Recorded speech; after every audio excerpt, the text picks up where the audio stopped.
I'll say this is the only thing that this attraction really has going for it is the soundtrack at this point, because the animatronics, I'm going to say Henry. Why is it that Henry and Tiana have the same animations, by the way? And it works for Henry the bear, waving your arms back and forth as if you're presenting something. That actually makes sense for Henry the bear here. And the Country Bear Musical Jamboree. Okay, try everything from Zootopia. There's many people pointing out that the song from the Bonnet Girls there was a bit on the sultry side, and then changing it to Try Everything. This one right here, that's a fair point. Considering Disney's current climate, I think they need to get away from this song in the message of this song right here. Kiss the Girl. I was a bit surprised that made it to the final form, but they at least cut out the lyrics about not asking. I've often joked that it would be hilarious to set a scene in a coroner's office where the coroner is singing "Kiss the Girl." It's just a song that you don't think that would be hilarious to show the it would unwilling. Be hilarious, but it would be positively necrophiliacal if there was such a word. Mortifying is the word I would use myself. Well, but they do have "Kiss the Girl" in the show, which I'm kind of surprised that one sees the light of day. Whole New World, it's fine. Supercalifragilisticexpialidocious. Again, glad it's there. We've got the guy in the costume, a callback to Mary Poppins. This is the only one we didn't know about. Fixer Upper from Frozen. Yeah, I heard that, and I thought, on the one hand, I'm pretty solitarily alone in not liking Frozen as a movie at all, thinking it's a good song in search of a story and a movie. But damn, we've heard that song often enough that it shouldn't have been Let It Go. But is there anything else from that movie that's usable? I guess this is the one, but I sure don't know it. Do you want to build a snowman? Yeah. What is it? The song from Anna. I can't remember. What's funny, as far as upgrades in the cover, I think this one is actually one of the better covers as far as taking a song from something else and making it sound. The only song in the whole show where it coming out of this character's mouth in this context, in this show, is an improvement and funny and a clever connection is the next one, Remember Me. Remember Me. Yes. That is a great moment. It's the only great moment in this whole show because it's so damn funny for him to be moaning that the way he does. But it's also like it's a great song. Yeah. And it turns it into a lesser version of Blood on the Saddle. Well, yeah, exactly. And that's why it's funny. And a laugh is a welcome thing in this show because there aren't many. The jokes aren't funny. The characterizations are the same old in a bright colored suit. At least this is funny. Yeah. And here we go. You've Got a Friend in Me. It's just kind of there. It fits in the style because it is kind of a country western style anyways. It's just they don't really change the song much. It's there to fill time and not much of it. Of all these songs, the original version involves a cowboy, for God's sakes. Yeah. I think it's I think You've Got a Friend in Me, sung by Sammy Raccoon and Henry, who have been at odds in previous incarnations of the show.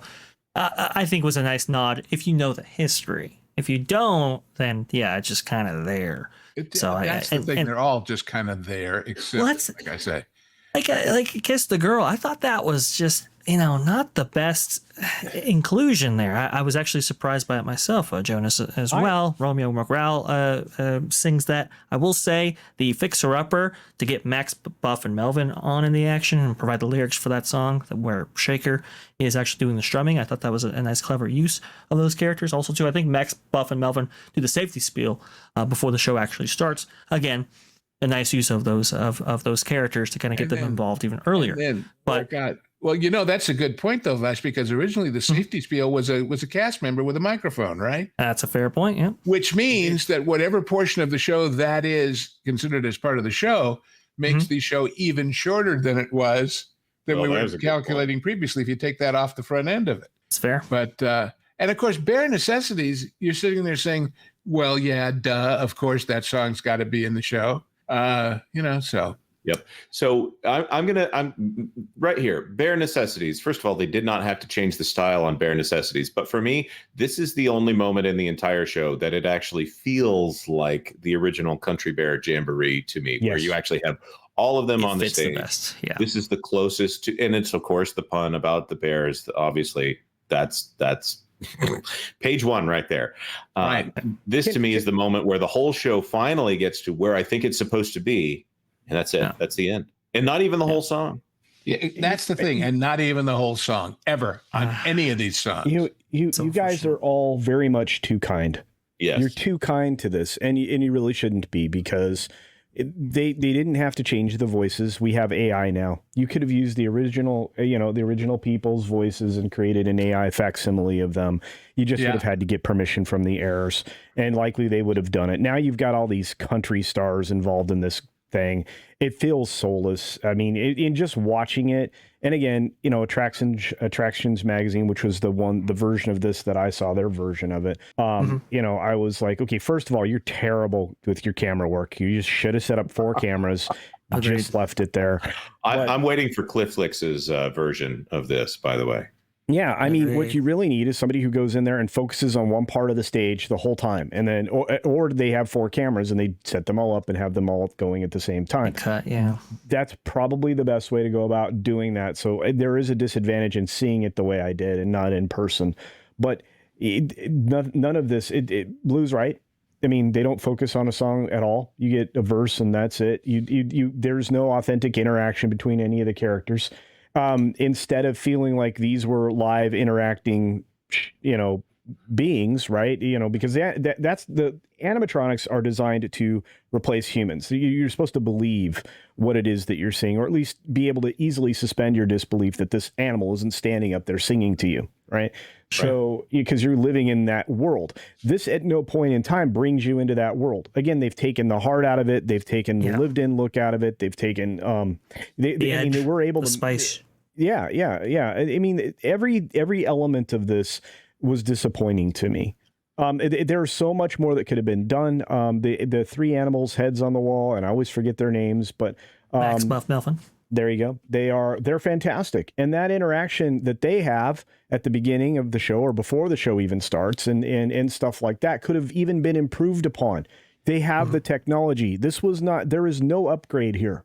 I agree. It's bad writing, bad storytelling. Well, and it's bad. Of story. It's bad show. This is what Walt would call bad show. But when you look, when at the grand finale, when everybody comes out on stage, I spotted 3 animatronics that are going to have problems. I spotted 3 that are going to have that are going to have failure points.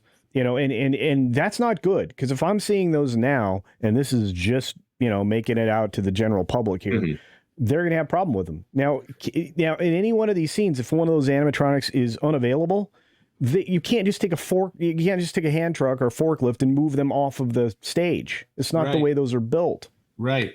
Yeah, this is supposed to be an upgrade across the board, but we know that they took I had assumed it was hydraulic actuators on Splash Mountain, but apparently, well, I mean, it doesn't matter. They took engines from Splash Mountain and used them on this ride. It was supposed to be an electric across the board upgrade, and that obviously changed. So there is one song that we didn't talk about, and that is "Come Again," which is from the original Country Bear Jamboree. That is what they play as you exit, presumably to the gift shop. Does this one go straight into a gift shop, or does this exit you to a hallway to that Frontierland? It goes through Pecos Bill, doesn't it? It's kind of weird how that whole thing. So, well, to me, I happen to remember that when they brought Country Bears to Disneyland, there was a great controversy and hue and cry saying, people in Florida and from the South will like this stuff, but Southern California doesn't give a damn about country music. This is going to flop here. And surprise, surprise, it was an enormous success because maybe of the novelty, but there's more country in Southern California when you figure Bakersfield and what have you than people give credit to. But still, if this show had been the show and it had come to LA, there never would have been that controversy because it's not country enough to be different. The musicians are great. This has infinitely better picking going on in the soundtrack than the original show. Infinitely better. But otherwise, it's just, It's a little stale. Yeah, I would say stale.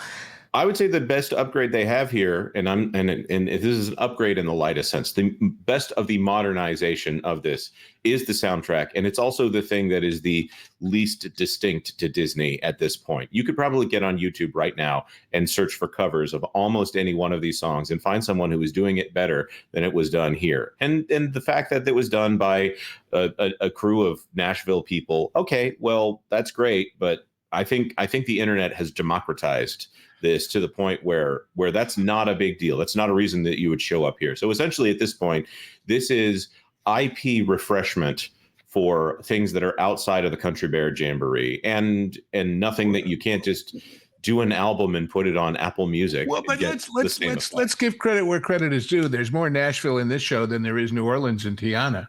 That's a fair point. That's very even stuff like the queue, right? You look at the queue, and there are a lot of homages, references, and so forth that are packed in there. They have a bunch of display cases now, which is pretty cool. You can kind of see some of those on your screen. This is from the attractions magazine video, and it all looks great. All looks cool. A lot of the portraits are still there, which is a nice touch. They actually turned a window that was in the queue previously into a light box like this. Hung a guitar up and tells you the history of the Bears. All good stuff, but this room used to be lined with benches and seating, and now they only have like 2 benches in this whole queue. And look, when you're been on your feet for a long time, you want to go ahead and sit down before the next show starts. Well, you can't necessarily do that anymore. And I thought that was it's just I guess for me right. is like, yeah, there's an upgrade there, but at what cost, right? Are we losing something with the previous version? At Disneyland, it's this big, long hall, and it's lined with benches. And there's still things to see. In fact, when Epcot opened, the waiting area before the Canadian movie always reminded me of that Country Bear waiting area at Disneyland. That same all-wood tunnel, mine shaft, whatever. I remember it fondly. Unfortunately, it was replaced with Winnie the Pooh, which was really sad. But Disneyland's version actually had 2 theaters, which was pretty cool. Yeah. No, just one. Really? Now there was a rumor going around here about this show that I kind of want to address, and it's a rumor that kind of does make sense. But so there was a rumor that Zippity Doodah was originally on the track list because, and I can see where that would come from. This was a project that was long in gestation. I want to say 2017. Maybe even before things got real heavy in the Stories Matter group, that it hadn't occurred to them that they could find a way to penalize the company for accidentally finding something in history where something maybe sounded like Zippity Doodah. I don't believe for a second that Zippity Doodah has its roots in racism in any way. In the same way that I don't think Liver Lips McGraw is actually a derogatory term. Oh God, yeah, that is. So the entire purpose of this, and this is a Bob Chapek initiative, and from everything we know about Bob Chapek, I think this is going to sound, it rings true. And we have a source that we distinctly trust here on this channel that I'm going to relay some of the things that they said about the Zippity Doodah rumor and the history of this attraction. So generational Imagineers were assigned to this project and were the origin of this project here. And the specific intention of this project was to get rid of some of the problematic elements that were seen or perceived in Country Bear Jamboree, like the fact that Mama Don't Whoop Little Buford, for instance, has some ties to people disciplining their children and perhaps murdering them. And instead of taking that as a joke, it has to be taken, of course, deadly serious, because there is no sense of humor left in the world as far as the Disney company is concerned. Anyhow, some of those generational Imagineers that were the genesis of this project and assigned to this project and favored by Bob Chapek, well, maybe they pushed back on a couple of Chapek's very IP-focused demands and were taken off of the project because of that, until this was whittled down to people that are only familiar with the mandates, only familiar with the things that Bob Chapek wanted out of this project. And of course, the fact that this is an attraction altogether, just like Pecos Bill, just barely made it off of the chopping block here. This is a project that should not exist, quote unquote, should not exist within a modern Bob Iger / Stories Matter version of any Disney theme park here. So Zippity Doo-Dah was never on the list because it is not a current IP of the Walt Disney Company, and they wanted to get away from Splash Mountain. Anyways, as much as I would have loved to have heard Zippity Doo-Dah in this show, again, I'm going to say there's probably a cover out there that you could go get that fix outside of the parks. Also, this was very much a cost-saving and IP refreshment version of this attraction. So it's two worlds. One, they're trying to refresh the Country Bears, which is not the strongest of Disney's IPs. The fact that they had a box office bomb attached to the name Country Bears, and the fact that it doesn't move much merchandise for the company now, means that we should all be thankful in some way that Disney allowed this to survive to the light of day. And the other is, it cannot exist, just like most Disney movies these days cannot exist without bowing its knee, of course, to the holy altar of Jennifer Lee's Frozen. What are your thoughts on that, guys? Well, I think you're exactly right. I think we should be thankful that this still exists, because there were talks and conversations of maybe a Toy Story redo. Right? I know WDW News today got a lot of flack for that, but they later found concept art that suggested that they were. I believe that very much. That Tom Corliss was right on the money for that. I agree, Lou. Oh no, I agree with everything you said. Sure. Yeah, it could have been a lot.